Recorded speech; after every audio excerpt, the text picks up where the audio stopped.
Hello friends, అందరికీ నమస్కారం.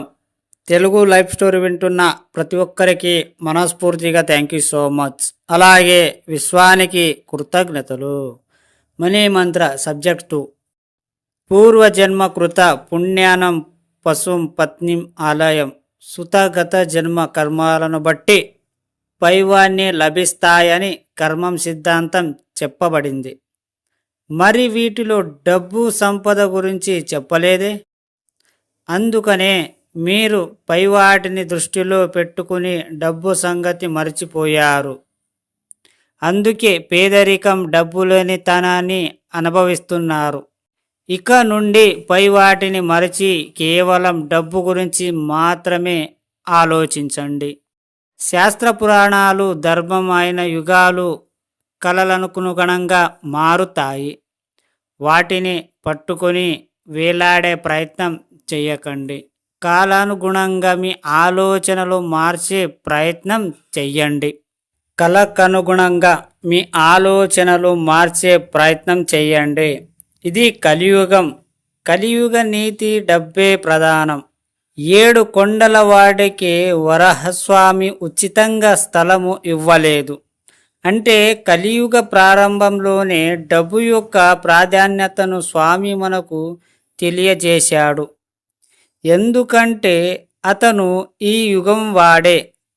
డబ్బుని ముందుగా ప్రేమించండి, ఆరాధించండి, ఎక్కువ చేర్చుకోండి.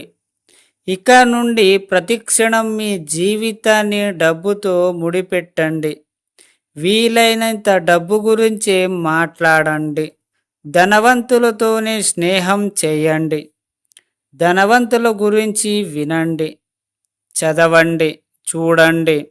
డబ్బు, బంగారం, సంపద, ఐశ్వర్యం ఈ పాదాలను వీలైనంత ఉచ్చరించండి. మీరు ధనవంతులుగా సులభంగా మారిపోవచ్చు. ఇవన్నీ చెయ్యాలి అంటే మీ మైండ్ సెట్ అనేది చేంజ్ చేసుకోవాలి.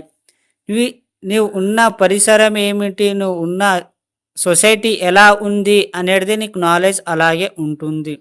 ఒకవేళ మీరు డబ్బు ఉన్న వాళ్ళ దగ్గర స్నేహం చేస్తే లేదా వాళ్ళ గురించి ఎక్కువ మాట్లాడుతుంటే అలాంటివి మీకు అనుభవం వస్తూ ఉంటుంది.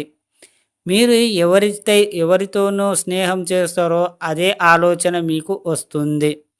కేవలం మీకు డబ్బు కావాలి అంటే మీరు డబ్బు ఎవరైతే సంపాదిస్తారో, ఎవరైతే బిజినెస్ మ్యాన్ ఉంటారో వాళ్ళతోనే ఎక్కువ ఉండటం నేర్చుకోండి.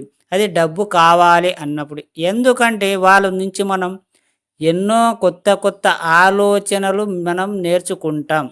వాళ్ళ మైండ్ సెట్ మనకు కూడా వస్తుంది.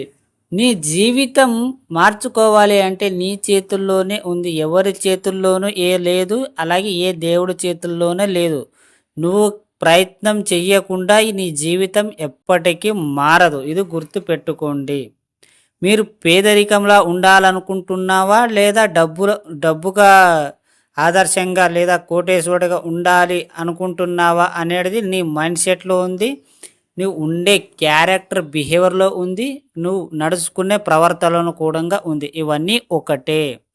కేవలం డబ్బు కావాలి అంటే అన్నీ వదిలేసి డబ్బు గురించి మాత్రమే ప్రయత్నించండి. దాని గురించి ఆలోచించండి. ఏదైతే ఆలోచిస్తారో అదే నీ దగ్గరికి వస్తుంది. నమ్మండి. ఒక్కసారి చేసి చూడండి. అర్థమైందా ఫ్రెండ్స్? మీ సమయం ఇచ్చి స్టోరీ విన్నందుకు ప్రతి ఒక్కరికి మనస్ఫూర్తిగా థ్యాంక్ యూ సో మచ్. అలాగే విశ్వానికి కృతజ్ఞతలు.